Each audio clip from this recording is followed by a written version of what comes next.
ہم لوگ کبھی نا پیسے بچا کے رکھتے ہیں، لوگوں کی عادت ہوتی ہے۔ اچھا مائنڈ کیا بنا ہوا ہے یار، یہ بچا لو، کیوں؟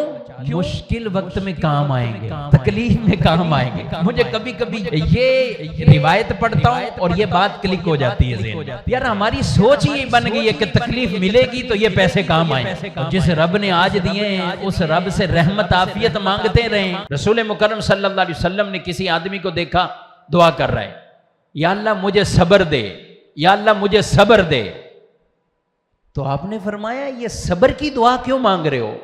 صبر کی دعا کیوں مانگ رہے ہو؟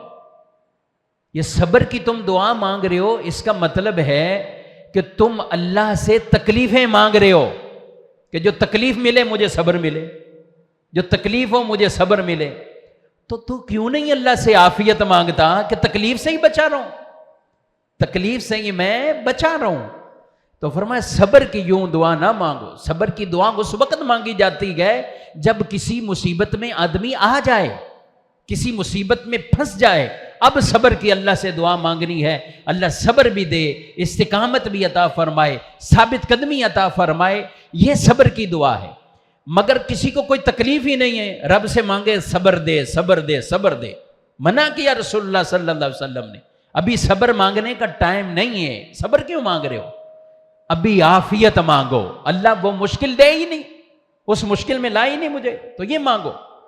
ہم لوگ کبھی نا پیسے بچا کے رکھتے ہیں، لوگوں کی عادت ہوتی۔ اچھا مائنڈ کیا بنا ہوا ہے یار، یہ بچا لو، کیوں؟ مشکل وقت میں کام آئیں گے، تکلیف میں کام آئیں گے۔ مجھے کبھی کبھی یہ روایت پڑھتا ہوں اور یہ بات کلک ہو جاتی ہے ذہن میں، یار ہماری سوچ ہی بن گئی ہے کہ تکلیف ملے گی تو یہ پیسے کام آئیں گے، یہ تکلیف کے لیے میں نے رکھے ہیں، اور جس رب نے آج دیے ہیں اس رب سے رحمت عافیت مانگتے رہیں، پیسے جمع کریں، اس لیے جمع کر لیں کہ میں اپنے گھر اور گھر بار کے خرچے بھی، اور کوئی اور کسی پر مجھے خرچ کرنے کی حاجت ہوئی تو میں وہاں بھی خرچ کروں گا، اللہ کی راہ میں خرچ کر دوں گا، تو جس رب نے ابھی دیے ہیں وہ رب اس وقت بھی عطا فرمائے گا۔